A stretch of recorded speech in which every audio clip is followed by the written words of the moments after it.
Hey, tonight we're diving into an amazing story from ancient Africa, a tale of powerful kings and queens who ruled not just one kingdom, but two. Before you get comfortable, take a moment to like the video and subscribe, but only if you genuinely enjoy what I do here.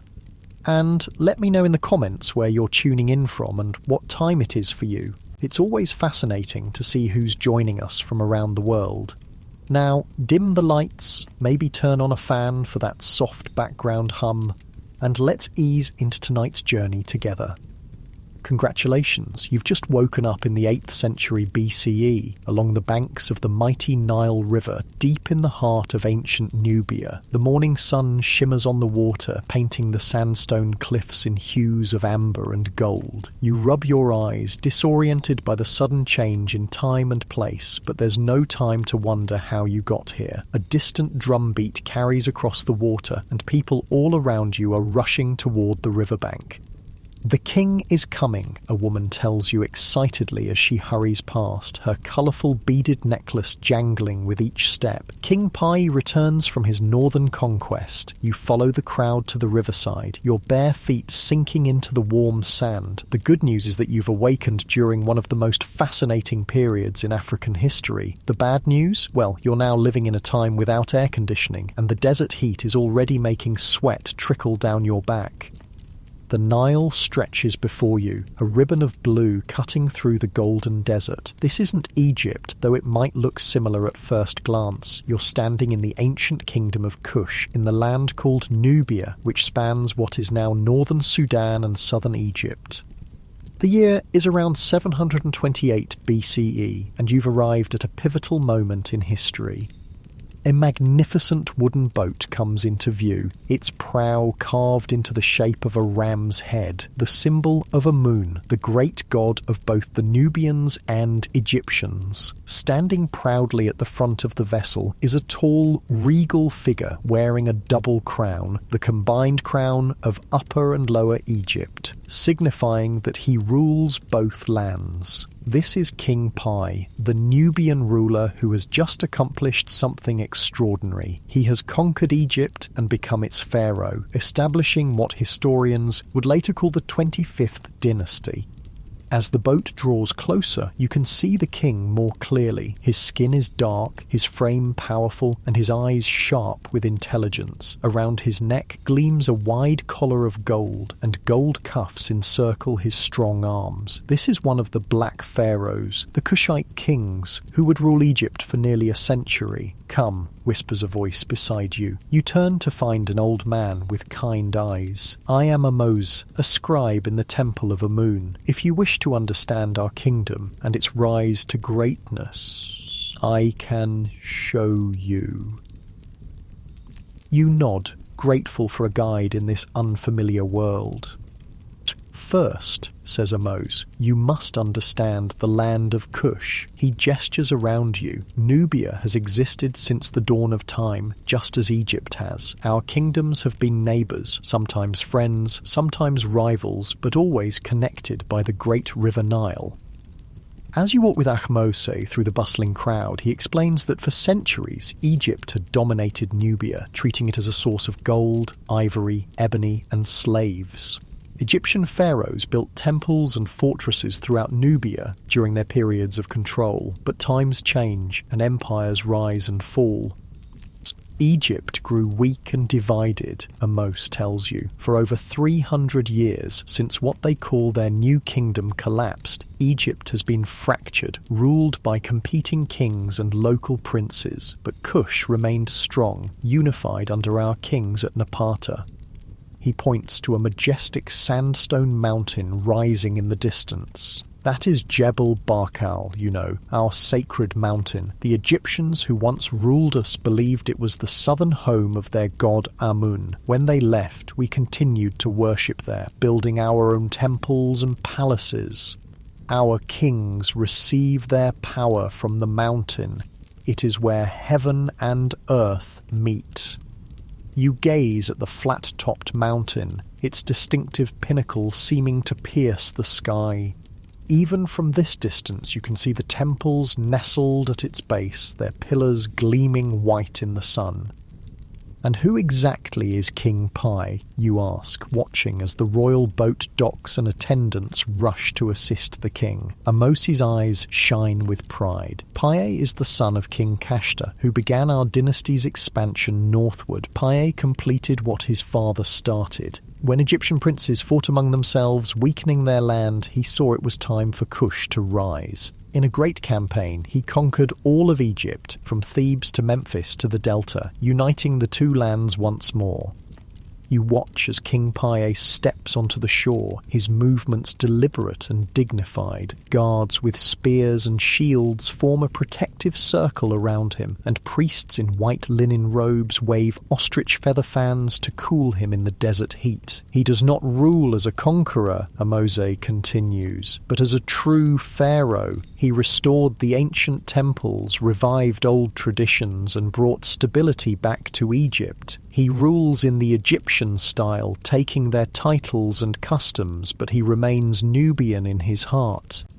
The crowd around you erupts in cheers as the king passes, his hand raised in acknowledgement. Behind him walk officials carrying treasures from Egypt, gold statues, fine linens, beautifully crafted weapons and jewellery. The king will now go to the temple to give thanks to Amun for his victory, Mose explains.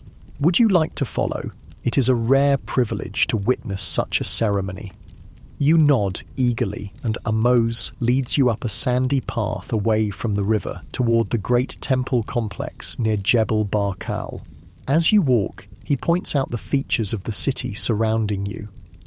Napata is a city of contrasts. Some buildings are made of mud brick, painted in vibrant patterns of red, white and yellow geometric designs. Others are grand structures of sandstone, clearly inspired by Egyptian architecture, but with distinctly Nubian touches. More slender columns, steeper angles and unique decorative elements. Our people are farmers and herdsmen, craftsmen and warriors, Amos says as you pass through a marketplace. We grow sorghum and millet, grains that thrive in our hot climate. We raise cattle, which are very precious to us, a sign of wealth and status. In the market, women sell bright pottery, intricately woven baskets and strings of colourful beads. Men haggle over metal tools, leather goods and bundles of aromatic spices. Children chase each other between the stalls, their laughter ringing in the air. The good news, Amos tells you with a smile, is that our kingdom is prosperous, blessed with gold mines and fertile land along the Nile. The bad news is that wealth always attracts those who would take it by force. We have had to become fierce warriors to protect what is ours. You pass a group of soldiers training in an open square, their movements quick and precise as they practice with spears and shields. Nubian archers are famed throughout the world, Amos says proudly. Even the Egyptians feared our bow people, as they called us. As you approach the temple complex, the crowd thickens. People have gathered to catch a glimpse of their king as he performs the sacred rituals. You notice that many wear amulets around their necks, small carvings of rams, falcons, and other symbols you don't recognize. Those are for protection, Ahmose explains, following your gaze. The ram represents Amun, the falcon is Horus, and there are many others. We believe they keep evil spirits away and bring good fortune. The temple of Amun stands before you now, its massive pylons towering against the blue sky. Unlike Egyptian temples you might have seen in pictures with their straight geometric lines, this temple seems to embrace the natural landscape built partially into the rocky base of the mountain itself.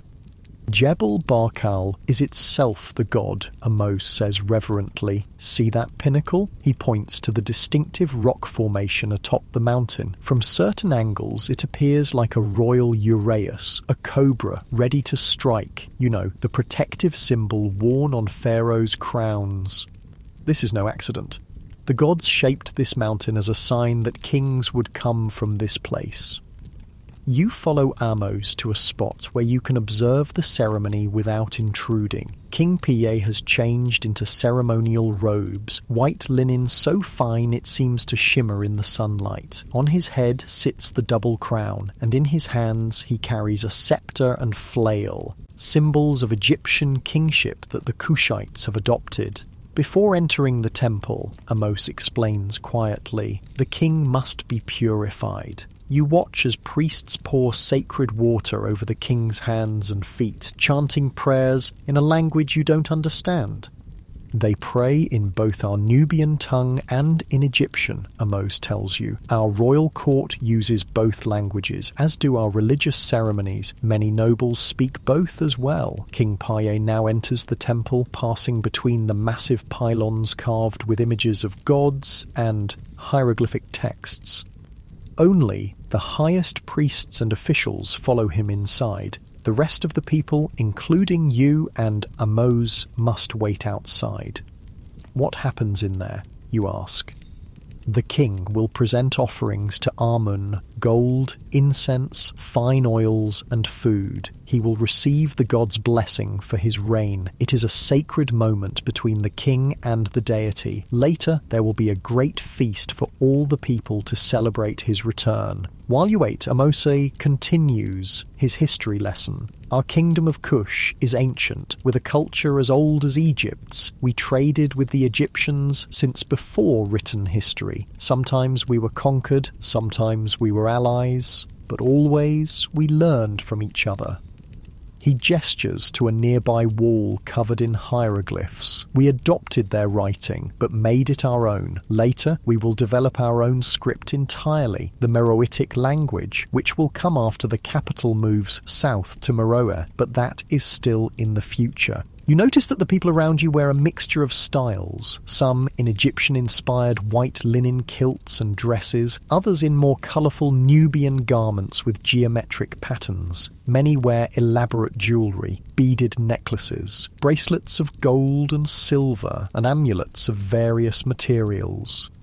Our craftsmen are skilled in making jewellery, Amos says, following your gaze. Gold from our mines, silver from trade, and semi-precious stones like carnelian and lapis lazuli. The royal family wears the finest pieces, of course, but even common people have some small treasures. A commotion at the temple entrance draws your attention. King Poi emerges, his face solemn but satisfied. The crowd erupts in cheers once more, and drums begin to beat a rhythmic pattern. The king raises his hands, and when he speaks, his voice carries across the assembly with surprising power. People of Kush, children of Amun, the god has blessed our victory. Egypt and Nubia are united once more, as they were in the golden age of old. I stand before you not as a conqueror, but as a restorer of Mayat, of truth, balance, and right order. The two lands shall prosper under the protection of Amun-Ra, whose earthly son I am. The crowd roars its approval, and you find yourself caught up in their enthusiasm. There's something magnetic about this king, a presence that commands respect and admiration. He truly believes he is restoring order, Amos tells you. In Egyptian thought, Ma'at is the cosmic balance that must be maintained. When Egypt fell into chaos with its competing rulers, that balance was disrupted. Pa sees himself as the one chosen by the gods to restore harmony. The ceremony continues with offerings being distributed to the people, bread, beer, and portions of sacrificed animals. Music fills the air as musicians play harps, lutes, and drums. Dancers perform, their movements telling stories of battles won and gods appeased. As evening approaches, Amos invites you to join him for the feast. You are a stranger here, but all are welcome at the king's celebration. Long tables have been set up in the open area before the temple, and people begin to gather, sitting cross-legged on mats spread over the sand. Servants carry in platters of food, roasted meats, fresh bread, dates, figs, and bowls of grain porridge flavoured with honey and spices. Large jars of beer are positioned throughout, and attendants keep cups filled. You find a place beside Ahmose, grateful for his continued guidance. The food is simple but delicious, the beer stronger than you expected. Around you, people talk excitedly about the king's conquests and what they mean for Kush's future. Will the king stay in Egypt or rule from here? You ask Ahmose between bites of tender roasted lamb. He divides his time, the old scribe replies. Memphis in Egypt will be our administrative capital, but Napata remains our spiritual home. The king has appointed governors, many of them Kushite nobles, to oversee different regions of Egypt. His sister, Amenirdis, has been installed as God's wife of Amun at Thebes, a position of great religious and political power. As night falls, torches are lit around the feast area, casting dancing shadows on the temple walls. The mood grows more relaxed and people begin to share stories and songs. Some speak of ancient legends, others of more recent battles. You listen, fascinated by this glimpse into their world. Tell me about the pyramids, you say to Ahmose, remembering something you'd heard about Nubian burial practices. Do your kings build them like the Egyptians did? Ahmose nods, his eyes reflecting the torchlight. Yes, though ours are different. Smaller but steeper, with distinctive Nubian elements. The Egyptian pharaohs abandoned pyramid building long ago, but our kings revived the practice. When Paye dies, though may the gods grant him many years yet, he will be buried beneath a pyramid at El Kuru, our royal cemetery. He leans closer, his voice dropping to a whisper. The burial customs are sacred and secret. The king will journey to the afterlife, accompanied by treasures to sustain him. Gold and jewels, weapons and fine clothing. Some say that in the old days, servants and family members would be sacrificed to accompany the king, but that practice has long been abandoned. Now we use shawabtis, figurines that magically come to life in the afterlife to serve the deceased. A sudden hush falls over the gathering, and you look up to see King Pi approaching your section of the feast. People bow their heads respectfully as he passes. He stops occasionally to speak with someone, a gesture that seems to fill the recipient with both terror and delight. To your surprise, he pauses near you and Ahmose. The old scribe immediately prostrates himself, touching his forehead to the ground. Unsure of the proper protocol, you hurriedly do the same. "Rise, Ahmose," the king says, his voice gentler than during his public address. "You have served the temple faithfully for many years. Who is your companion?" Ahmose introduces you as a visitor from a distant land, here to learn about the greatness of Kush. The king studies you with curious eyes. "Then you have chosen a good teacher," he says. "Ahmose knows our history better than most. Learn well, stranger, and take the story of Kush back to your people. Tell them of what you have seen here. A kingdom where the gods still walk among men, where Maat is preserved, and where the true pharaohs rule once more." With that, he moves on, leaving you breathless from the encounter. Ahmose beams with pride at having been recognized by the king. "You are fortunate," he tells you. "Few foreigners ever speak with the king. It is a good omen for your journey here." As the night deepens, you find yourself growing drowsy, the combination of food, beer, and desert heat making your eyelids heavy. Ahmose notices and chuckles. "Rest, my friend. Tomorrow, if you wish, I will show you more of our kingdom, our craftsmen at work, our temples and palaces, and perhaps even a glimpse of the royal family. The story of the Black Pharaohs is just beginning." As you drift towards sleep under the star-filled Nubian sky, the sounds of celebration continue around you. Drums and singing, laughter, and the murmur of conversations. You've been transported to a fascinating moment in history, the dawn of an African dynasty that would leave its mark on the ancient world. And as sleep finally claims you, you wonder what tomorrow will bring in this land of golden deserts, sacred mountains, and black pharaohs. You wake to the gentle touch of morning sunlight warming your face. For a moment, you're disoriented until the memories of yesterday flood back. You're in ancient Nubia, in the time of the Black Pharaohs. The celebrations of King Pi's return have ended, and a new day begins in the kingdom of Kush. "Ah, you're awake," says a familiar voice. Ahmose, your elderly guide, stands nearby, already dressed and ready for the day. We have much to see if you wish to understand our kingdom. You rise, brushing sand from your clothes, and follow Amos through the awakening city of Napata. The streets are already busy with people beginning their daily routines. Women balance water jars on their heads as they return from the Nile. Children lead goats to patches of scrubby vegetation. And craftsmen open their workshops to catch the morning light. First, says Amosi, we should visit the palace. The king has returned to Egypt, but Queen Kensa remains here. She oversees Napata, while Pa rules from Memphis.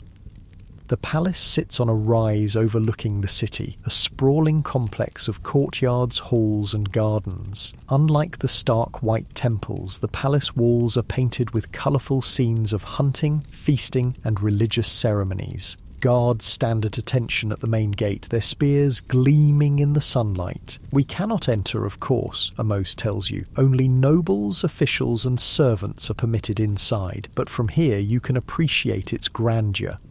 Indeed, even from outside, the palace impresses with its size and beauty. You can see gardens within where palm trees and flowering plants provide shade and colour amid the desert landscape. Queen Kensa is not just Pa's wife, Amos explains. She is a powerful figure in her own right. Nubian queens have always held significant authority. Some even rule as Kandake's, warrior queens who lead armies into battle. As he speaks, a procession emerges from the palace gates. At its centre walks a regal woman adorned with gold and fine linen, her head held high. Several attendants carry a canopy over her to shield her from the sun. Is that her? You whisper. Amos nods, lowering his gaze respectfully as the queen passes. Indeed, she goes to inspect the temple storehouses. After her will come her children. The king has several sons and daughters who may one day rule. Sure enough, following the queen is a group of younger nobles dressed nearly as finely as their mother. They walk with the same confident bearing trained from birth for royal duties. The good news, Amos says as the procession moves away, is that our royal family is strong and united, ensuring stable succession for generations to come. The bad news is that such wealth and power inevitably attract enemies and those who would use proximity to the throne for their own advantage. Next, Amos leads you toward the busy harbour on the Nile. Boats of various sizes line the shore. Simple fishing vessels, trading barges piled high with goods, and elegant pleasure crafts belonging to the nobility. Our kingdom stretches far along the Nile, he explains, gesturing to the busy waterway. From our southern lands around Meroe all the way north through Egypt to the Great Green. You know, the Mediterranean Sea. The river connects our empire, allowing for trade, transportation and communication. At the harbour, you watch as workers unload cargo from a recently arrived boat. Bundles of ebony wood, sacks of exotic spices, leopard skins and live monkeys in wooden cages. These come from lands far to the south, Amos tells you. We trade with many kingdoms beyond the cataracts. You know, the rocky rapids in the Nile that make boat travel difficult. Our merchants travel great distances to bring back treasures. A group of officials carefully inspect each item, recording everything on papyrus scrolls with reed pens dipped in ink. Taxation, Amos explains with a knowing smile. Even in ancient times, rulers must collect their due. Part of everything brought into the kingdom belongs to the royal treasury. As you continue your tour, Amos takes you to a metalworkers' district. The sound of hammering fills the air, and the glow of forges creates pockets of intense heat. Artisans shape gold, silver and bronze into jewellery, weapons and ceremonial objects. Nubian goldsmiths are renowned throughout the world, Amos says proudly. Our gold comes from mines in the eastern desert. It is one of our kingdom's greatest treasures, and one reason why both Egypt and Kush have always been wealthy lands. You pause to watch a master goldsmith creating a delicate pendant in the shape of a ram's head. His fingers move with incredible precision, setting tiny granules of gold in intricate patterns. That style is called granulation, Amos explains. Our craftsmen excel at it. Such pieces will adorn the royal family or be given as gifts to important officials or foreign dignitaries. Near the goldsmiths' workshops are those of other craftspeople. Potters shaping clay on spinning wheels, weavers working at looms, and leatherworkers creating sandals, belts, and quivers for arrows. Our pottery is distinctive, Amos says, pointing to vessels with black tops and red bodies decorated with geometric patterns. For thousands of years, Nubian potters have created these designs, passing their skills from generation to generation. By midday, the sun beats down mercilessly, and Amos suggests resting in the shade of a small eating house. Inside, people sit on reed mats, enjoying simple meals. A woman serves you a bowl of thick stew made with lentils and vegetables, along with flat bread still warm from the oven. This is the food of ordinary people, Amos explains as you eat. Lentils, chickpeas and grains form the basis of most meals. Those who can afford it add meat, usually goat or sheep, sometimes fish from the river. The wealthy enjoy beef, but cattle are so valuable that only the nobility eat them regularly. To drink, there's beer, lighter than what was served at last night's feast, but refreshing in the heat. It's served in a clay cup and has a tangy, slightly sour taste. Everyone drinks beer, Amos tells you. Even children. It's safer than water from the river, which can carry sickness. The brewing process makes it clean to drink. As you eat, you notice the variety of people around you. Some with the darker skin typical of Nubians from the south, others with lighter complexions, more common in northern regions. Their clothing varies too, from simple kilts and shifts to more elaborate outfits with colourful embroidery. Our kingdom embraces many peoples, Amos says, following your gaze. We trade and sometimes intermarry with Egyptians, Libyans, and peoples from the Red Sea and beyond. This gives our culture its unique character, neither fully Egyptian nor fully something else, but distinctly Kushite. After your meal, Amos suggests visiting the Temple of Amun once more, but this time to examine it more carefully in the quiet of midday when few worshippers are present. Yesterday, you saw the ceremony, he says. Today, let me show you the temple itself and explain its significance.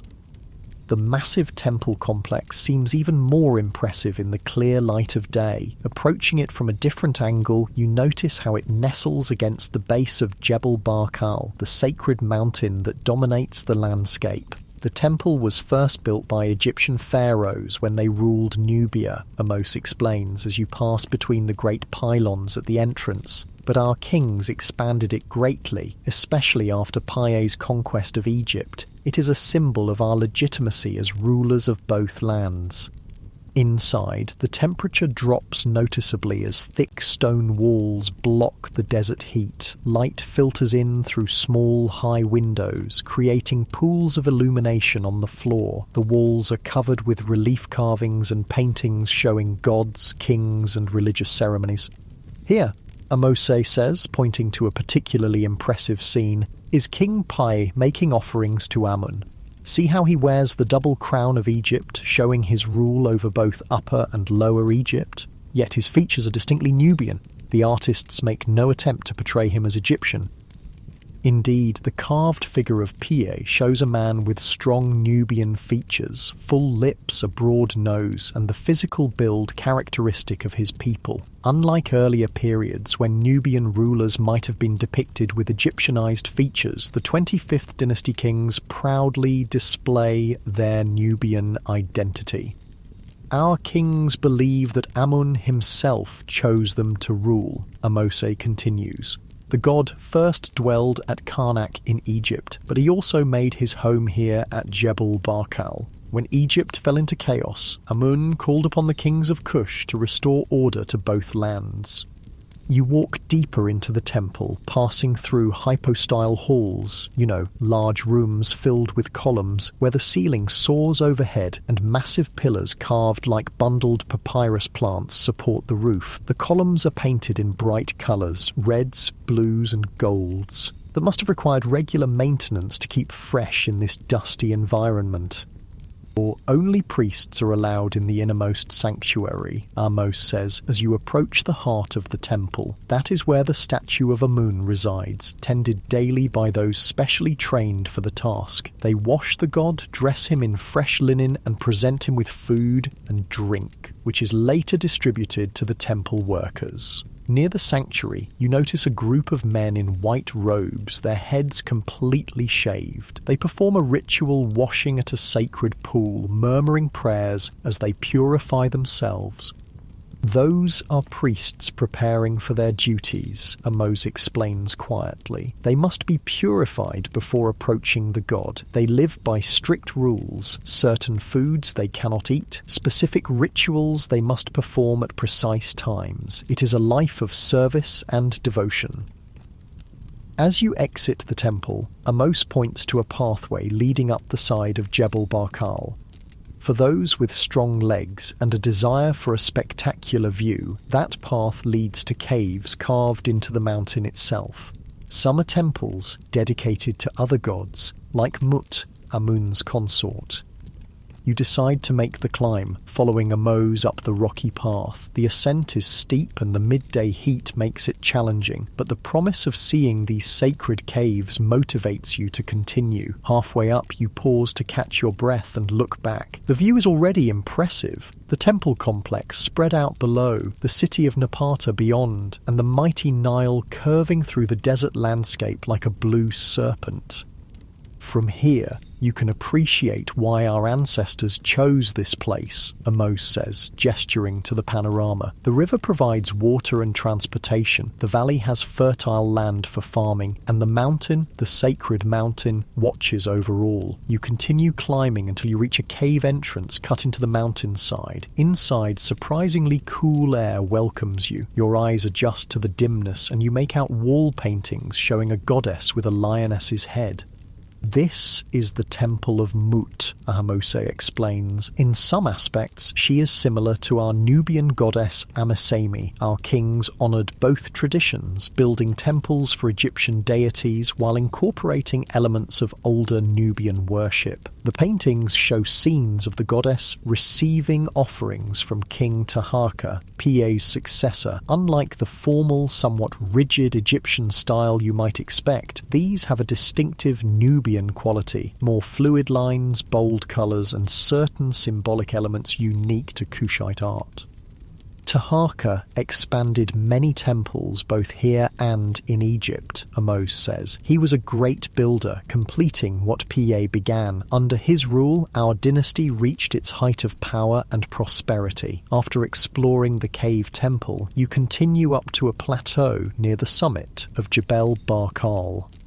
From this vantage point, the view extends for miles in every direction, an endless expanse of desert broken only by the thin green line of vegetation along the Nile.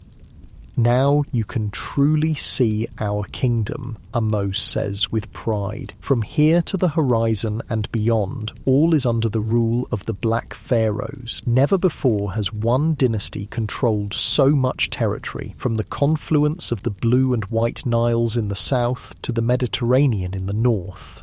As you stand absorbing the view, Amos points to a distant cluster of sharp triangular shapes on the horizon.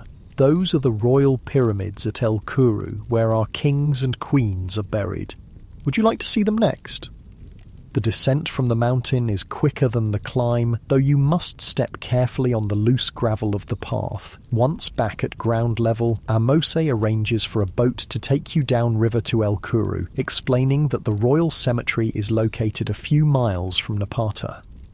The boat journey is pleasant, offering relief from the heat as a breeze blows across the water. Fishermen in small craft cast nets into the river, while women wash clothes along the banks, pounding garments against smooth stones and laying them to dry in the sun.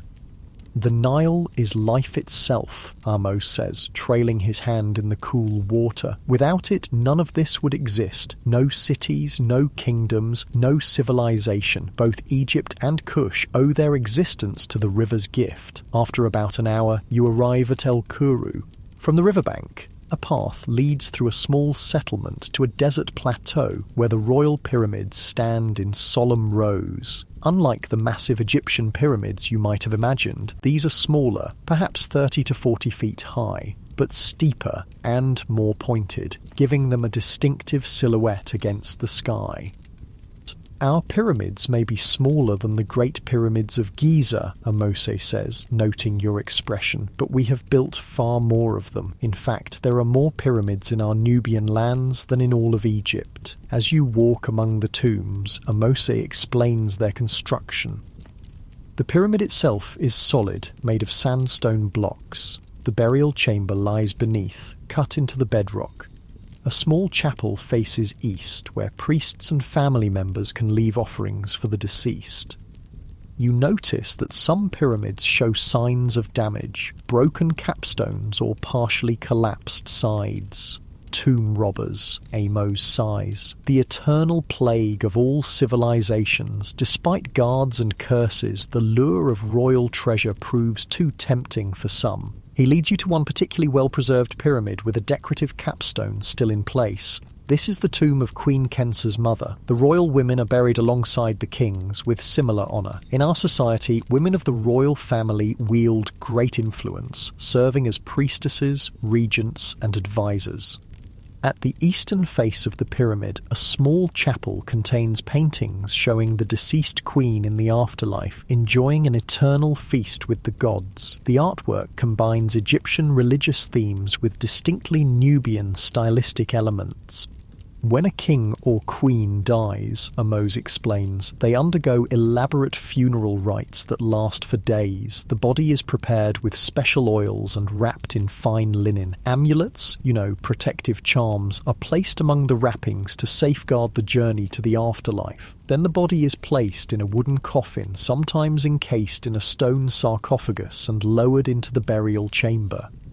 He points to paintings showing servants carrying various objects. With the deceased go treasures for use in the next world, jewellery, weapons, furniture, food and drink. Most important are shawabtis, magical figurines that will come to life to serve the dead in the afterlife.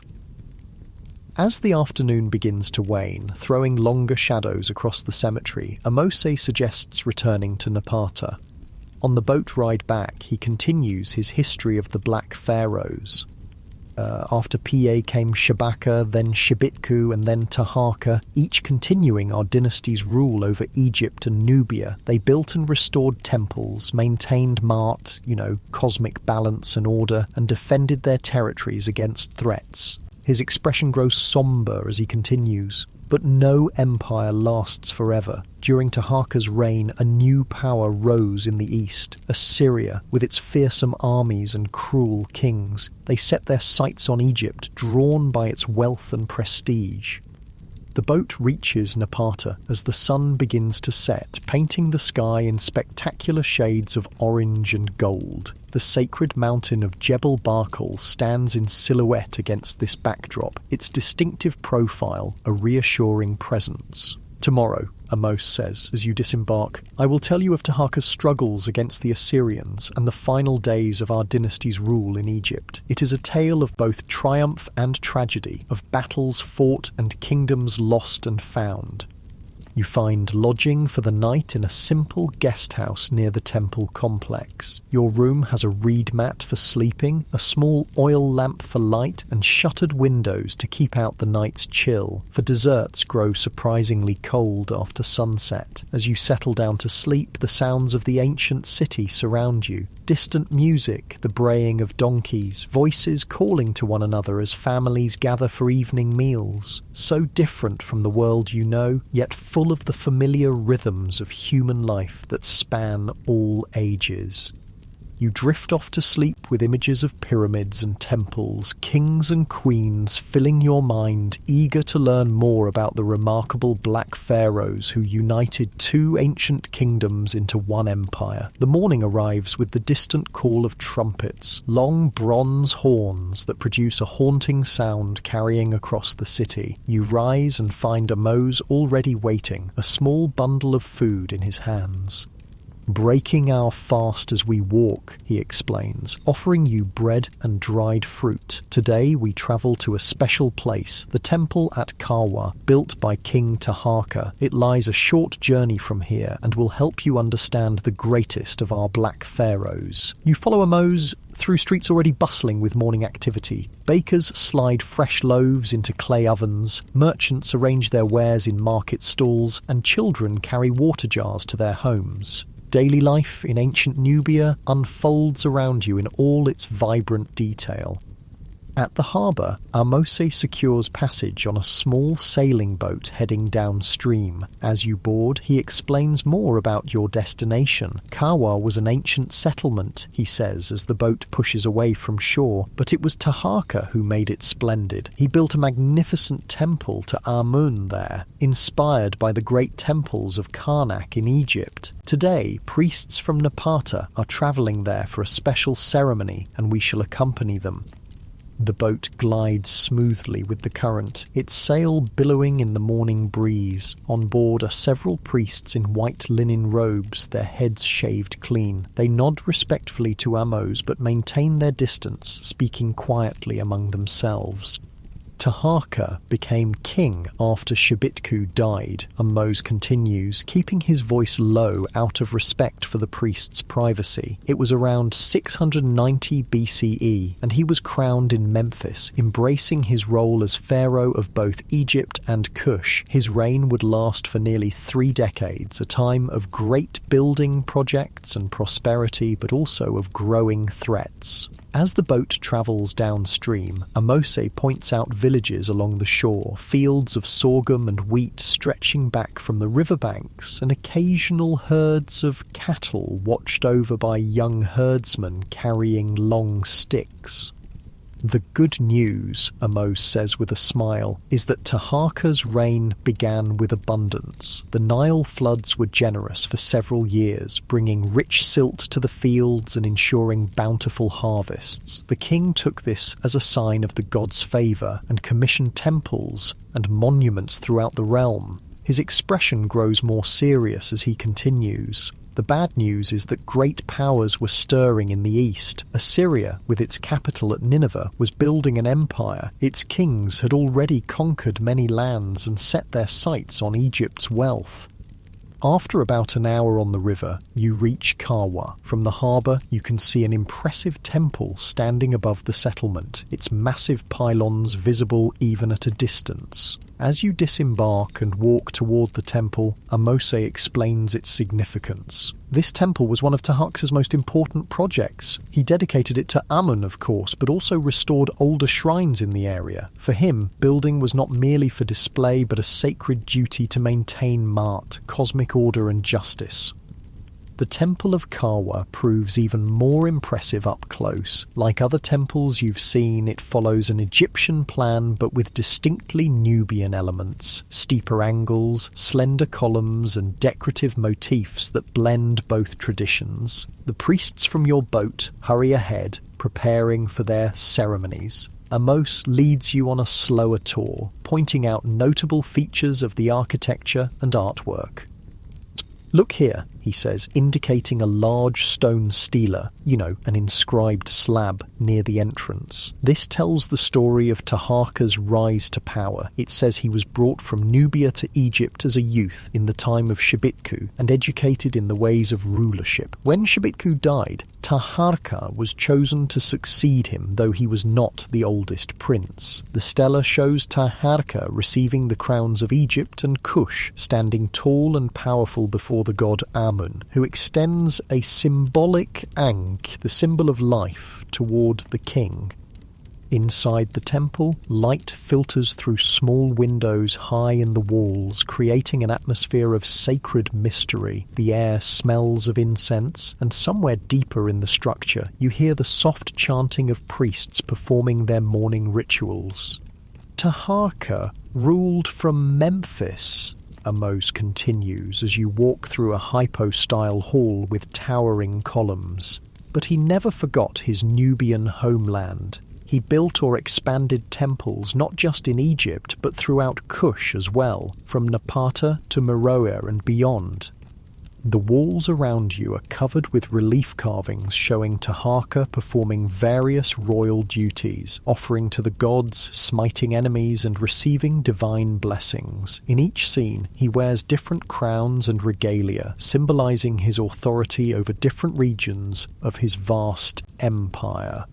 Taharqa was known for his piety, Amos explains. He restored ancient religious practices that had been neglected and made generous donations to temples throughout the land. He believed strongly that proper worship of the gods ensured the prosperity of the kingdom. You pause before a particularly fine carving showing the king with his mother, Queen Abar. Unlike earlier Egyptian art where figures appear stiff and formal, these portraits convey a sense of genuine affection between mother and son. Family was important to Taharqa, Amose says. His mother held significant influence, as did his great royal wife, Queen Takahatenamun. The women of the royal family weren't merely ornamental. They administered estates, served as priestesses, and sometimes acted as regents for young kings. Moving deeper into the temple, you reach a sanctuary where priests are placing offerings before a statue of Amun. From your respectful distance, you can see fresh bread, wine, flowers, and burning incense arranged carefully before the god. Each day, the deity must be fed and tended, Amose whispers. The priests wake the god, wash and dress the statue, and present offerings. It's believed that the god's spirit enters the statue to receive these gifts. After visiting the inner portions of the temple, Amos leads you to a side chamber that serves as a library. Clay tablets, papyrus scrolls, and leather documents are stored carefully in wooden chests and niches in the walls. Taharqa was a patron of knowledge, Amos explains. He collected ancient texts and sponsored their copying to preserve wisdom from earlier times. He surrounded himself with scribes, priests, and scholars, both Egyptian and Nubian.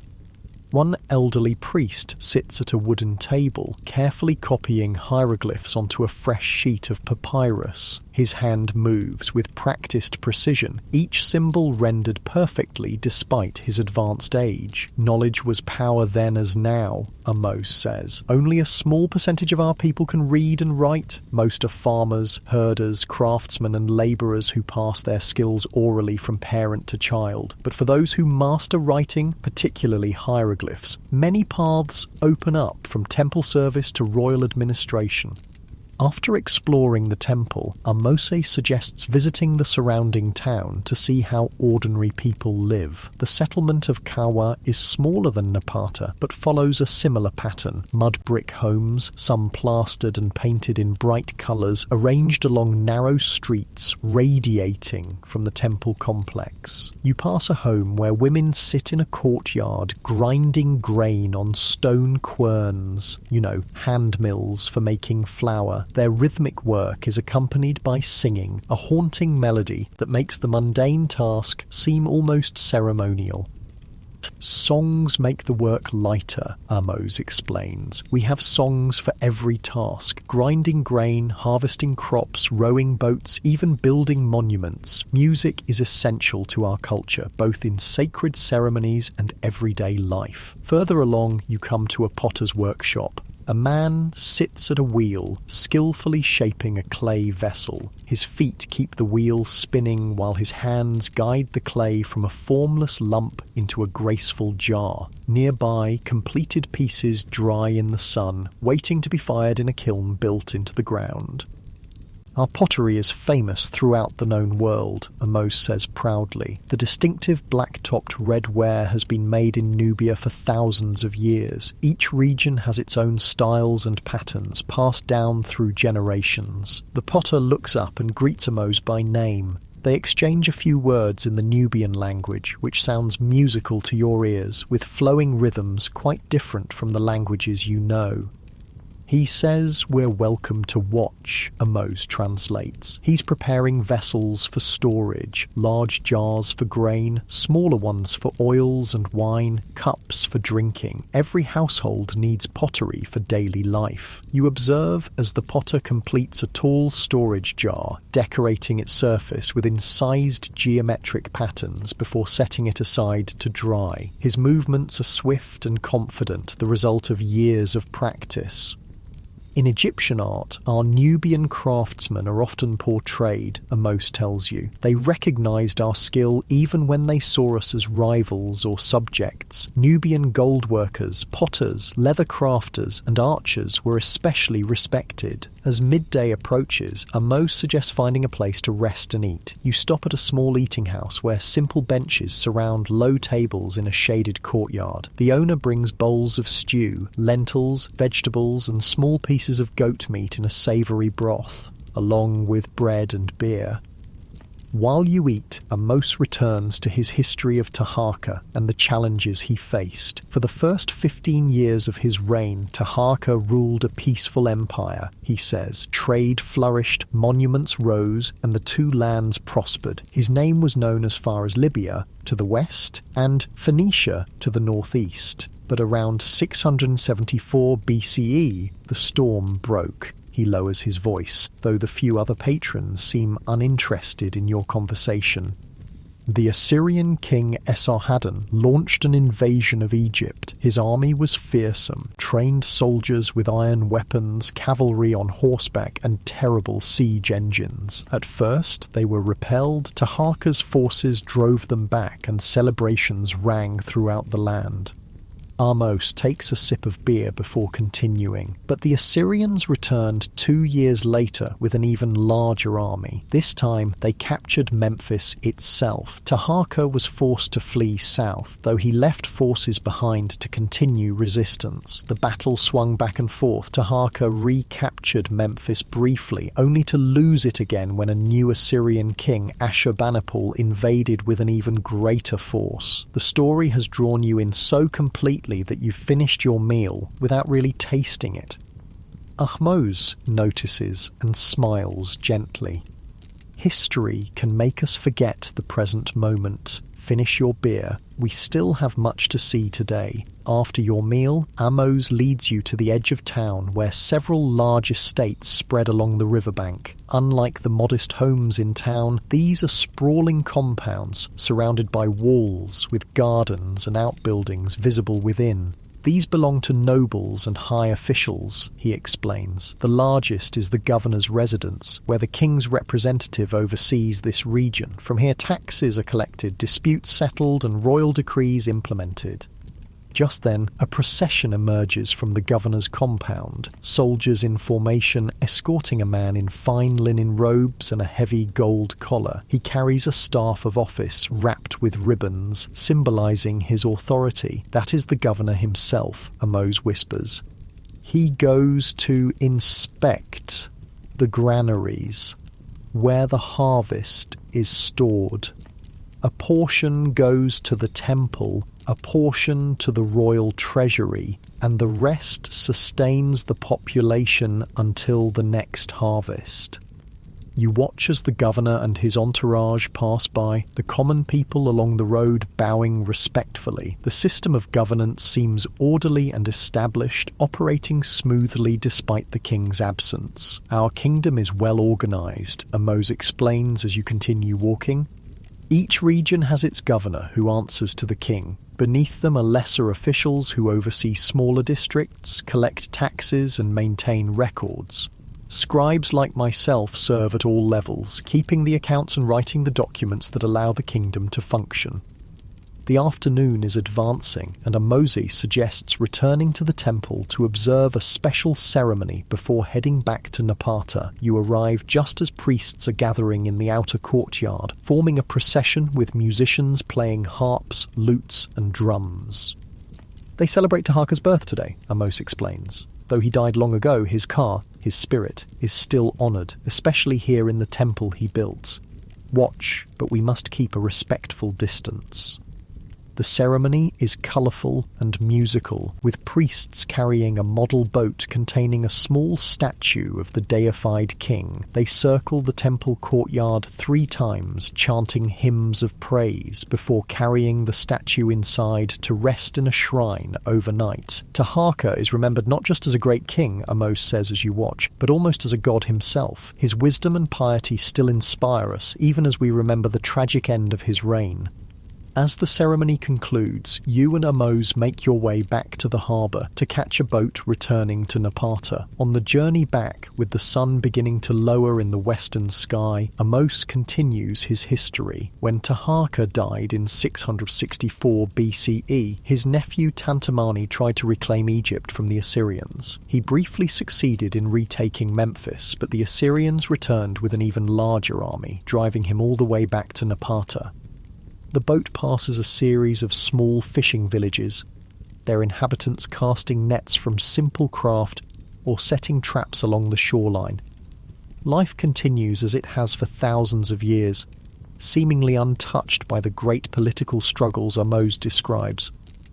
The Assyrians placed their own puppet rulers in Egypt, the 26th dynasty, founded by Psamtik-Thay. They erased our kings' names from monuments and destroyed their statues, trying to remove all memory of the Black Pharaohs from Egypt's history. Despite the somber subject, Amos's tone remains measured and calm, like a storyteller recounting events long settled by time. But here in Nubia, our kingdom continued. The royal court relocated permanently to Napata and later to Meroe, farther south where the Nile meets its tributaries. The kingdom of Kush would endure for another 1,000 years after losing Egypt, developing its own distinctive writing system and religious practices while maintaining traditions from the time of the 25th dynasty. The boat rounds a bend in the river, and suddenly the familiar silhouette of Jebel Barkal comes into view, the sacred mountain standing sentinel over Napata. The sight seems to lift Amos's spirits. Tomorrow, he says, I will show you Meroe, where our civilization continued to flourish long after the retreat from Egypt. There, the royal women came to hold even greater power, ruling as Candaces, warrior queens who led armies and shaped policy. And I will tell you of how knowledge of our Black Pharaohs was almost lost to history, until explorers and scholars in recent times rediscovered their greatness. As your boat docks at Napata's harbour, the setting sun bathes Jebel Barkal in golden light, making the sandstone seem to glow from within. Priests and worshippers climb the paths to the mountain temples for evening rituals, their white garments bright against the darkening landscape. You realise that despite the rise and fall of dynasties, the essential patterns of life and worship continue. The river flows, crops grow, craftsmen practice their arts, and people seek meaning in the mysteries of existence. There is something profoundly reassuring in this continuity. Amos seems to read your thoughts. Empires rise and fall, he says softly, but the land remains and the people endure. That is the true lesson of history, not just the deeds of kings and the clash of armies, but the resilience of ordinary lives that form the foundation of any civilization. As darkness settles over the ancient city, lamps and torches are lit, creating pools of warm light in the gathering dusk. The day's heat dissipates, replaced by the cool breath of the desert night. Stars appear overhead, the same stars that looked down on Piye, Shabaka and Taharqa as they built their remarkable African empire. You find yourself filled with anticipation for tomorrow's journey to Meroe, where the story of Nubia continued long after the Black Pharaohs lost their hold on Egypt. As you walk with Amos back toward the guest house, the ancient city settles into its evening rhythms around you. Families gathering for meals, prayers being offered at household shrines, children being soothed to sleep with stories not unlike the one you're experiencing yourself. And as you drift towards sleep on your reed mat, the events of the day merge with dreams of temples and palaces, of kings in battle and priests in prayer, all set against the timeless backdrop of the River Nile and the sacred mountain watching over the land of Kush. You wake to find your elderly guide Amosa already dressed and ready, a small travelling pack slung over his shoulder. Outside your window, the sky shows just the first hint of dawn, the stars still visible against the lightning blue. Today, we journey to Meroe, Amos announces. It's a longer trip than yesterday's, so we must start early. A trading caravan leaves at sunrise, and they've agreed to let us travel with them for safety. You quickly prepare yourself and follow Amos through the quiet streets of Napata. The city is just beginning to stir, bakers lighting their ovens, temple attendants carrying water for morning purifications, and guards changing shifts at the palace gates. At the southern edge of the city, a caravan has assembled, a long line of donkeys loaded with trade goods, accompanied by merchants in travelling clothes and guards armed with spears and bows. A grey-bearded man greets Amos warmly, clasping his arm in friendship. "This is Intef," Amose tells you. "We studied together as young scribes, but he chose the merchant's path while I remained in temple service. His caravan travels regularly between Napata and Meroe, carrying goods in both directions." Intef smiles, his weathered face creasing deeply. Amosi exaggerates. "I was never much of a scribe. My handwriting was terrible. Trading suits me better. We carry metals, fine pottery, and luxury goods south to Meroe and bring back iron tools, textiles, and exotic goods from lands beyond the Upper Cataracts. With introductions complete, you join the caravan as it sets out, the rising sun at your backs. Unlike your previous journeys by boat, this one proceeds overland, following a well-worn track that roughly parallels the Nile, but cuts across bends in the river to make a more direct route. The journey to Meroe traditionally takes several days, Ahmose explains as you walk, but don't worry, we won't actually travel all the way there. I've arranged a special route that will allow us to see it yet return to Napata by nightfall. You look at him questioningly, and he smiles mysteriously. "The gods grant certain individuals special powers," he says cryptically. "Trust that you will experience Meroe as truly as if you had made the full journey." The caravan moves at a steady pace, the donkeys plodding patiently under their burdens while merchants and guards walk alongside. As the sun climbs higher, the heat intensifies, and you're grateful for the linen head covering Amos advised you to wear. Meroe became our capital around 590 BCE, Amos explains as you walk. After the Assyrians and then the Egyptians under Psamtik II attacked Napata, King Aspelta moved the royal court and administration further south beyond the reach of northern powers.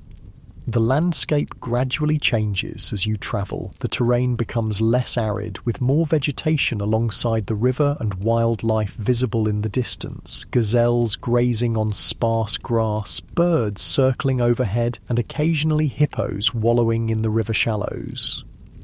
Meroe sits at the convergence of several ecosystems, Amos continues. Desert to the north, savanna to the south, and the river bringing life to all. It's also located where the Blue Nile meets the White Nile, creating a natural crossroads for trade and cultural exchange.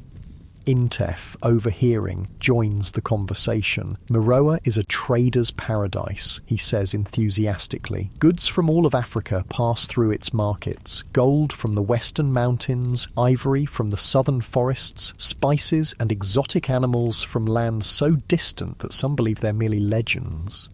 As midday approaches, the caravan stops in the shade of a cluster of acacia trees to rest and eat. While the donkeys are unburdened and watered, the travellers share a simple meal of bread, dried fruit and hard cheese. Intef unpacks a skin of palm wine, offering you a cup of the sweet, mildly alcoholic beverage. "A taste of Meroe," he says with a wink. "They make the finest palm wine in all the Nile Valley." After the meal and a brief rest, the caravan prepares to continue, but Amose touches your arm, indicating you should remain behind.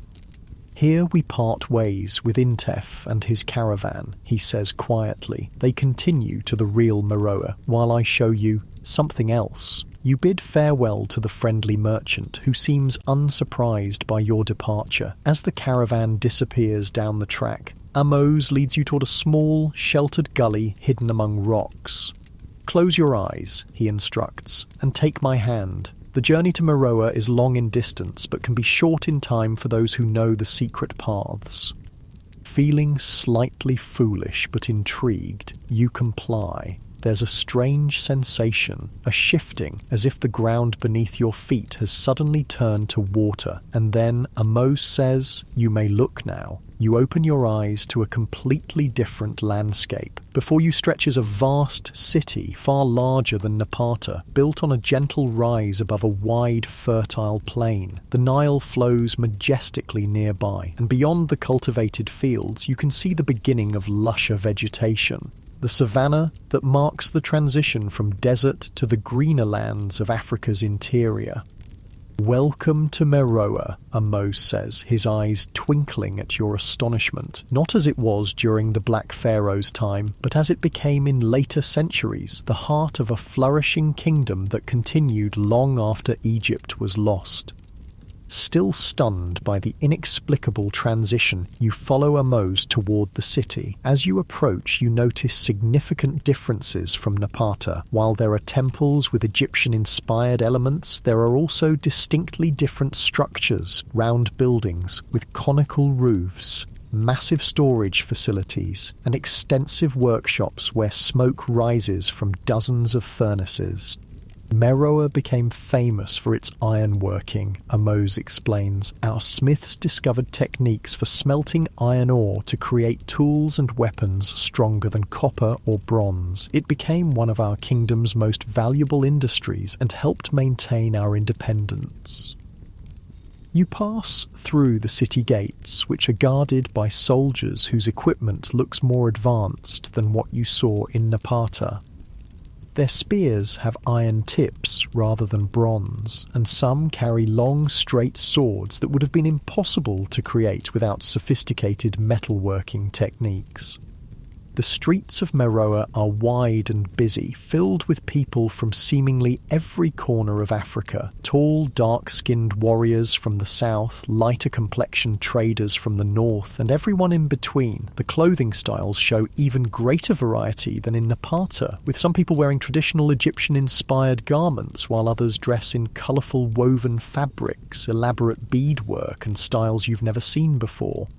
Meroa was truly the crossroads of Africa, Amos says proudly. Here, influences from Egypt merged with traditions from the interior of the continent. We developed our own writing system, our own artistic styles, and our own approach to governance. He points to a wall covered with inscriptions that look somewhat like Egyptian hieroglyphs, but are clearly different, simpler in some ways, more complex in others.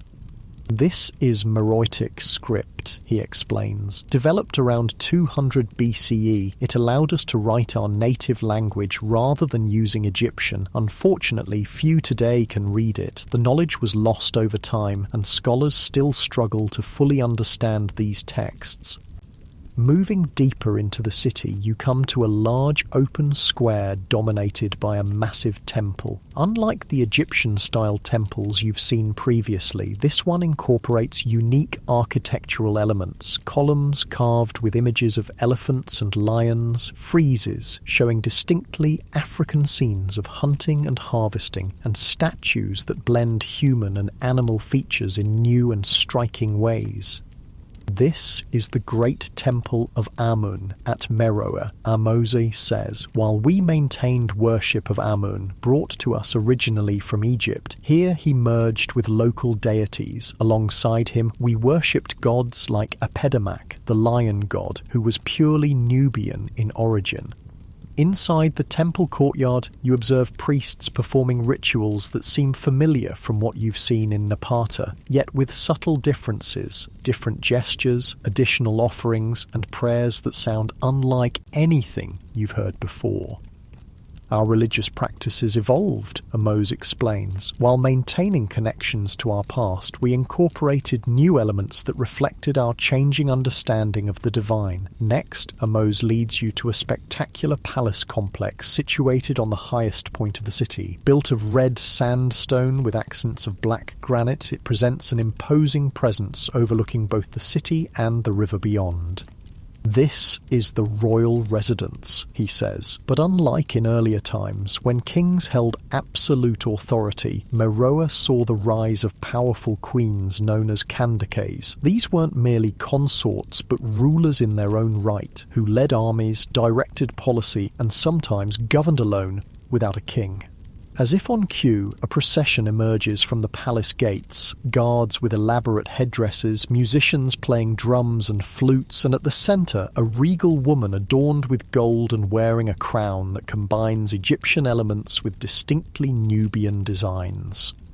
That is Amanirenas, Ahmose whispers, one of our greatest Kandakes. Around 24 BCE, she led our armies against Roman forces that had conquered Egypt. She even attacked Aswan and carried away a statue of the Roman Emperor Augustus as a trophy. Though eventually she made peace with Rome, she successfully defended Kush from conquest and maintained our independence. You watch, impressed, as the Kandake passes. She carries herself with unmistakable authority, and the respect shown by those around her makes it clear that her power is absolute.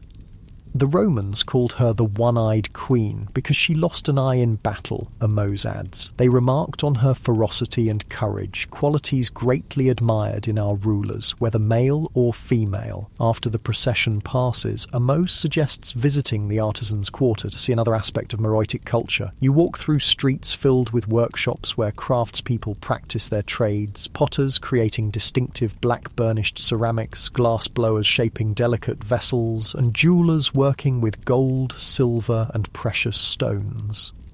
Meroitic craftsmanship was renowned throughout the ancient world, Amos says. Our techniques for working metal, glass, and ceramics were highly advanced. Egyptian, Greek, and Roman merchants all sought Kushite goods for their quality and unique designs. One workshop draws your particular attention, a metalworking forge where smiths heat iron ore in clay furnaces, then hammer and shape the molten metal into tools and weapons.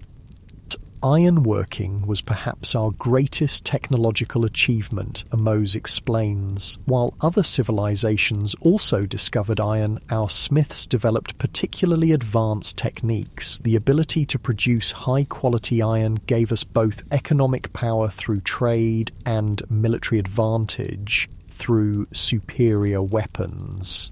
The heat from the forges is intense, and sweat pours down the smiths' bodies as they work. Yet they move with practiced precision, transforming lumps of raw ore into useful implements through a process that seems part science, part art. Iron tools transformed agriculture, allowing farmers to cultivate more land with less effort, Amos continues. Iron weapons gave our armies an edge against enemies who still relied on bronze, and iron implements of all kinds became valuable trade goods, exchanged for gold, ivory, and other luxuries from distant lands. As afternoon advances, Amos suggests one final destination, the royal necropolis, located on a ridge overlooking the city. Here, dozens of pyramids rise against the sky, similar to those you saw at El Kuru, but even more numerous. More than 40 kings and queens of Meroe are buried here, Amos says, as you walk among the pyramids, each with their own pyramid, chapel, and underground burial chamber. Though smaller than the Great Pyramids of Egypt, ours are more numerous. In fact, there are more pyramids in Sudan than in all of Egypt. The pyramids of Meroe have their own distinctive style, steeper sides, smaller bases and decorative elements unique to Kushite culture. The offering chapels attached to each pyramid contain relief carvings showing scenes from the deceased ruler's life, as well as religious imagery combining Egyptian and Nubian elements. These were built over many centuries, Amos explains, from when the capital moved to Meroe until the kingdom's decline in the 4th century CE. They stand as testimony to the continuity of our culture despite all the changes that occurred over nearly 1,000 years. As the sun begins to lower in the western sky, casting long shadows from the pyramids across the sand, Amos leads you to a vantage point overlooking both the necropolis and the city beyond. From here, you can appreciate the full extent of Meroe, its temples and palaces, its workshops and markets, its fields and gardens stretching along the riverbank. This was the height of our civilization, Amos says, his voice filled with quiet pride. Not as expansive as during the 25th dynasty when we ruled Egypt as well, but perhaps more distinctly our own. Here, Nubian culture flourished on its own terms, creating something unique in the ancient world. He gestures toward the city. For hundreds of years after the Black Pharaohs lost Egypt, the kingdom of Kush continued to thrive here at Meroe. We traded with Egypt, Greece, Rome, and the African kingdoms to the south and west. We developed our own writing, art, and technology. We maintained our independence while many other ancient kingdoms fell to conquest. As the sun sinks lower, the reddish stone of the city and pyramids takes on a golden glow. It's a breathtaking sight, this ancient African metropolis set against the backdrop of river, cultivated fields and distant savanna. But like all civilizations, Amos continues, his tone growing more somber, Kush eventually declined, trade routes shifted, resources were depleted. The kingdom of Aksum to the southeast grew in power and eventually conquered Meroe around 350 CE. Our last ruler, Akandake, whose name is lost to history, saw her city fall and our great kingdom come to an end. He sighs, looking out over the landscape as shadows lengthen. The people remained, of course, forming smaller kingdoms along the Nile. Many converted to Christianity in later centuries, and later still to Islam. The great temples were abandoned, the pyramids robbed of their treasures, and the knowledge of our writing system lost. For many centuries, the achievements of Kush, of the Black Pharaohs and the kings and queens who followed them, were forgotten by the wider world. The sun touches the horizon now, bathing everything in deep orange light. Amos turns to you with a small smile. But not everything is lost. In time, explorers and scholars would rediscover our cities, excavate our monuments, and piece together our history. The story of the Black Pharaohs would emerge once more from the sands that covered it, reminding the world that Africa produced great civilizations whose achievements rivaled those of any other continent. He places a hand on your shoulder, and now, as darkness falls on ancient Meroe, we must return to our own time and place. Close your eyes once more.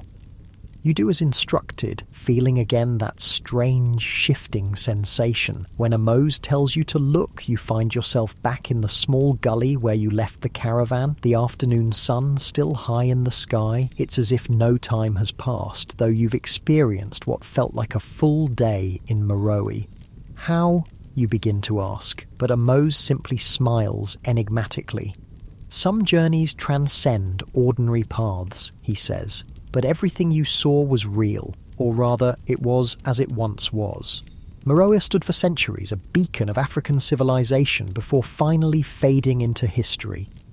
Together you begin walking back toward Napata, following the track left by the caravan. As you travel, Amos continues his story. Tomorrow we will complete our journey through time. I'll show you how the European explorers of the 19th century rediscovered our lost civilization, piecing together the story of the Black Pharaohs from ruins and fragments. And I'll tell you of the modern efforts to preserve and understand this heritage that belongs not just to the Sudanese people but to all of humanity.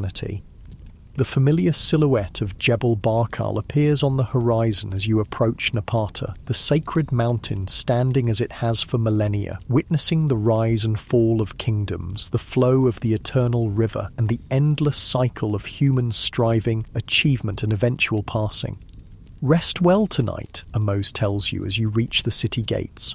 Tomorrow brings the final chapter of our story, not of endings, but of rediscovery and remembrance. Morning comes with the soft call of birds and distant temple trumpets. You find Amos waiting as always, today dressed differently than before, in simple modern clothing rather than the linen robes of ancient Nubia. Our journey concludes today, he says with a gentle smile. We've travelled through the rise of the Black Pharaohs with King Pi, witnessed the golden age of Taharqa, and seen the flowering of Meroitic civilization. Now we must follow the thread of history to understand how this remarkable story was lost and then found again. You walk together through Napata, but the city seems to shimmer and shift around you, buildings becoming ruins, then bare earth, then archaeological excavations. It's as if you're seeing the passage of centuries in moments, time flowing like the waters of the Nile. After the fall of Meroe, around 350 CE, Amos explains as you walk, the land of Nubia fragmented into smaller kingdoms. In the 6th century, Christianity spread throughout the region, and grand cathedrals replaced temples of Amun and Epidamach. The ancient writing systems were forgotten, replaced by Greek and Coptic scripts. The landscape continues to transform around you, ancient structures crumbling further with each step, while occasionally new buildings, Christian churches with crosses, later Islamic mosques with minarets, rise and fall like mirages. In the 7th century, Arab armies brought Islam to Egypt and gradually it spread southward. By the 14th century, most of Nubia had converted to Islam. The memories of the ancient kingdoms faded, becoming legends rather than history. The pyramids stood silent in the desert, their meaning forgotten, their treasures looted. You've reached the edge of what was once Napata, looking back at weathered ruins partially buried by the shifting sands of centuries.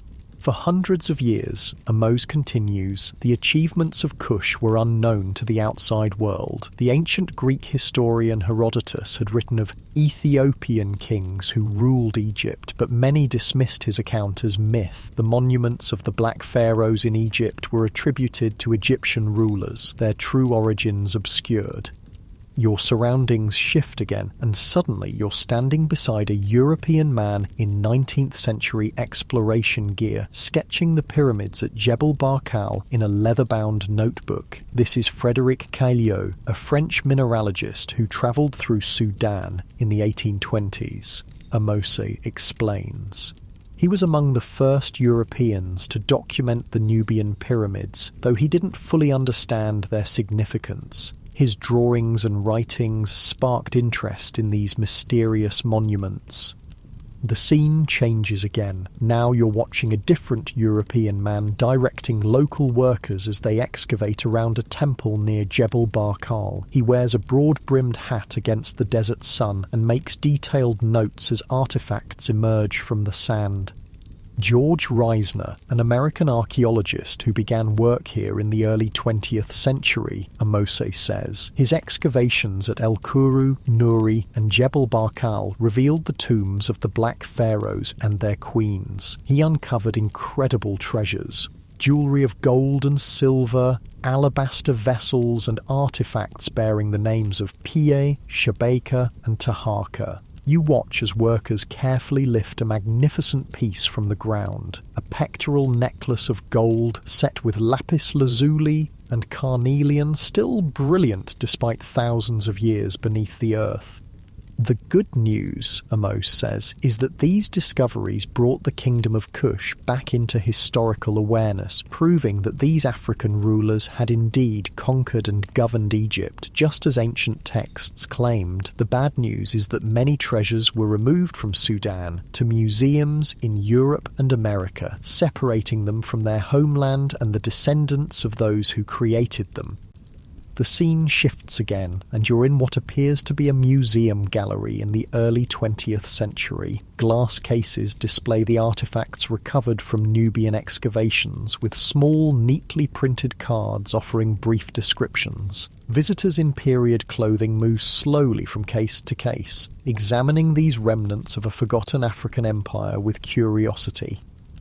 As archaeologists continued their work throughout the 20th century, Amos explains, the full story of Kush and the 25th dynasty began to emerge. Scholars deciphered hieroglyphic inscriptions that told of PA's conquest of Egypt, found stelae recording Taharka's building projects, and unearthed statues showing the Black Pharaohs in their full regal splendour. You move past the glass cases, noticing how the artifacts are presented as curiosities rather than as the products of a sophisticated civilization with its own history and context. Early interpretations were often coloured by the prejudices of the time, Amos says, his voice tinged with sadness. Some scholars couldn't accept that African rulers had governed Egypt successfully and contributed to its culture. They suggested that the Kushite kings must have been influenced by Egyptian or Middle Eastern populations rather than being indigenous Africans. The museum scene dissolves, replaced by a modern archaeological excavation. Men and women of diverse backgrounds work carefully with small tools, documenting each find with photographs and digital equipment. But as research continued and more evidence came to light, these biased interpretations became impossible to maintain, Amos continues, his tone brightening. Modern archaeology has confirmed what the ancient monuments always showed clearly, that the rulers of the 25th dynasty were Nubian Africans who created a remarkable civilization bridging two ancient cultures. You notice that the modern excavation team includes Sudanese archaeologists working alongside international colleagues, all contributing to the careful recovery of their shared human heritage.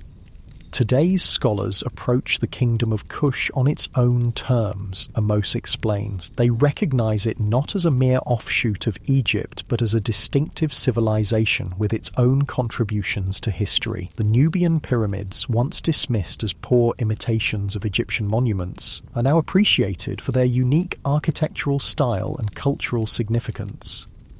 The scene shifts again, and you find yourself in a modern museum in Khartoum, the capital of Sudan. Unlike the colonial-era museum you saw earlier, this one presents Nubian artifacts with detailed context, maps showing trade routes and texts in both Arabic and English, explaining the significance of each item.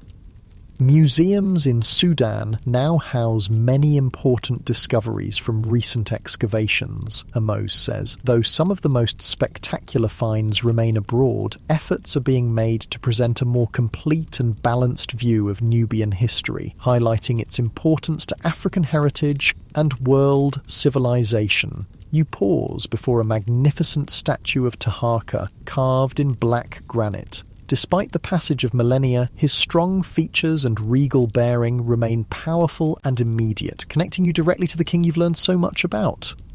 But history is never static, Amos continues. In the 1960s, the construction of the Aswan High Dam in Egypt created Lake Nasser, which would flood many ancient Nubian sites. This led to a massive international rescue effort, with archaeologists racing to document and, where possible, relocate monuments before they disappeared beneath the waters.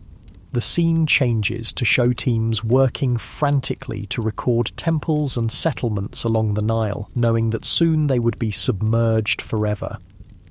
Some temples were physically moved to higher ground, Amos explains. Others could only be documented before the rising waters claimed them. Many Nubian people were also displaced, forced to leave ancestral lands that had been home to their people for thousands of years.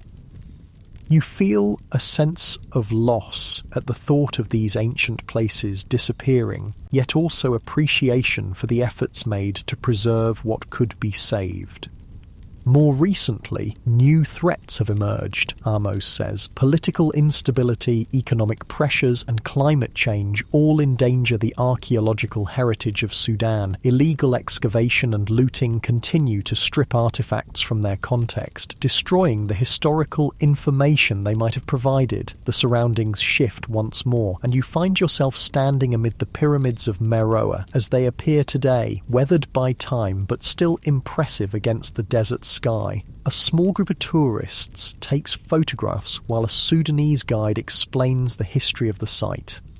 Yet there is hope, Amos says. Interest in the civilization of Kush continues to grow. New technologies allow archaeologists to discover sites without excavation, using satellite imagery, ground-penetrating radar, and other non-invasive methods. Digital reconstruction helps visualize ancient structures as they once appeared. He gestures to where modern visitors are using smartphones to see augmented reality images of the pyramids as they would have looked when newly built, their smooth sides gleaming white in the sun, capstones of gold catching the light.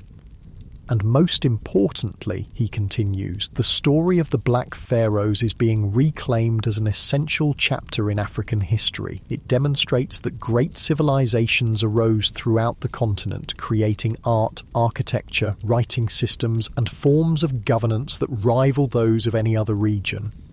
You walk together among the pyramids, feeling the weight of history and the connection to those who built these monuments so long ago. As the day advances toward afternoon, Amos leads you to a quiet spot overlooking the ancient royal city of Meroe, now reduced to foundations and partial walls emerging from the sand. Let us rest here and reflect on what we've learned, he says, settling onto a stone that might once have been part of a temple column. Our journey through time is nearly complete. A gentle breeze stirs the air as you sit beside Amos, looking out over the landscape where the kingdom of Kush flourished for millennia. In the distance, the Nile shimmers like a ribbon of silver, the lifeblood of this desert realm as it has always been. What should we take from the story of the Black Pharaohs? Amos asks, his voice soft and thoughtful. What meaning does their rise and fall hold for us today? He doesn't wait for you to answer, but continues with his own reflections. First, I think, is the recognition that history is both broader and deeper than we often imagine. Great civilizations have risen and fallen in every corner of the world, some well remembered, others nearly forgotten. The kingdom of Kush was once as wealthy and powerful as any in its time, its influence extending across northeast Africa and beyond. Yet for centuries, its achievements were overlooked or misattributed. The afternoon sun casts long shadows from the pyramids across the sand, a visual reminder of how the past extends into the present. Second is the understanding that cultures are not isolated but interconnected, influencing and borrowing from one another while maintaining their distinctive character. The Kushite kings adopted elements of Egyptian culture, hieroglyphic writing, religious practices, architectural styles, but adapted them to their own purposes and blended them with indigenous Nubian traditions. Later, at Meroe, they developed unique cultural expressions while maintaining connections to their historical roots. A small lizard darts across a nearby stone, pausing to bask in the warmth before disappearing into a crevice, life persisting amid the remnants of ancient grandeur. Third is the recognition that civilizations rise and fall not just through military conquest, but through environmental, economic, and cultural factors. Kush thrived partly because of its control of valuable resources, gold, iron ore, and access to trade routes. As these advantages shifted over time, so did the fortune of the kingdom. Yet even in decline, they created works of lasting beauty and significance. The breeze strengthens briefly, carrying the scent of the river and the distant cry of a hawk circling above. And finally, perhaps, Amos says, we might reflect on how history is written and remembered, who tells the story, what evidence survives, and how new discoveries can change our understanding of the past. The story of the Black Pharaohs was almost lost, preserved mainly in the monuments they built and the artifacts they left behind. It took centuries for these silent witnesses to be recognized and their message understood. He turns to you, his eyes reflecting wisdom accumulated over a lifetime of study, or perhaps you think fancifully over millennia of witnessing history unfold. Every civilization believes itself the pinnacle of achievement, he says with a small smile. Every empire thinks it will last forever. The pharaohs of Egypt, the kings of Kush, the emperors of Rome, all saw their works as eternal, and in a way they were right. Though kingdoms fall and monuments crumble, something of their spirit endures. In the stories we tell, the art that survives, and the ongoing human quest to create meaning and beauty in a transient world. The sun touches the horizon now, beginning its descent. Soon stars will appear over the ancient land of Kush, the same stars that looked down on Pie as he planned his conquest of Egypt, on Taharqa as he directed the building of temples, and on countless ordinary people whose names are lost to history, but whose lives and work created the civilization you've been exploring. Our journey must end here, Amos says, rising to his feet. But the story continues. Archaeologists still make new discoveries about the kingdom of Kush. Scholars still debate interpretations of texts and artifacts, and the descendants of those ancient Nubians still live along the Nile, carrying cultural memories that connect present to past. As the first stars appear in the darkening sky, Amos places a hand on your shoulder. There's something different about him now, a luminous quality, as if he's becoming less substantial, even as his presence feels more profound. Remember what you've learned about the Black Pharaohs, he says. Share their story when you return to your own time and place. For too long, the achievements of African civilizations have been overlooked or diminished in the telling of human history. Each voice that speaks of Pie and Taharqa, of Napata and Meroe helps restore balance to our understanding of the past. You realise suddenly that Ahmose has been more than just a guide. He represents the consciousness of history itself, the accumulated knowledge and wisdom of a civilization speaking across the centuries. Whether he's a manifestation of your imagination or something more mysterious doesn't matter. The journey he's led you on has been real in all the ways that count. Will I see you again? You ask, though you already sense the answer. Amos smiles. I am always present where history is remembered and respected. Look for me in ancient texts and artifacts, in the ongoing work of those who study the past, and in your own reflections on what you've learned. The story of the Black Pharaohs is now part of your story too. With those words, the landscape begins to shimmer and fade around you.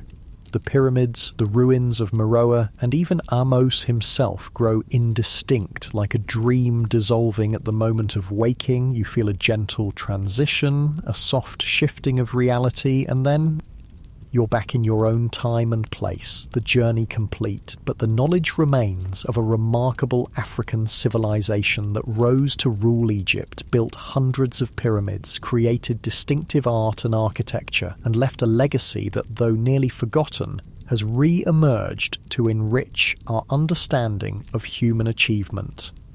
And as you drift towards sleep, you carry with you the images of Jebel Barkal standing sentinel over the Nile, of Taharqa offering to the gods in his temple at Karwa, of iron smelters working their forges in Meroe, and of generations of archaeologists carefully uncovering these treasures from the sands of time. The Black Pharaohs have reclaimed their place in history, and their story, once lost but now found again, serves as a powerful reminder that greatness has emerged from every corner of our shared world. From the depths of Africa came kings and queens whose works still inspire wonder, whose courage and vision shaped the ancient world, and whose rediscovered legacy continues to expand our understanding of the rich tapestry of human civilization. In the quiet darkness before sleep claims you completely, you imagine a Moses' voice one final time. Remember us, he whispers across the centuries. Remember the black pharaohs of Cush, who built an empire of gold and iron, of wisdom and artistry, under the eternal African sky. And you will remember the story of the Nubian kings, Egypt's black pharaohs, is now part of your own story too, a thread connecting you to a distant past that feels, somehow, no longer quite so distant after all.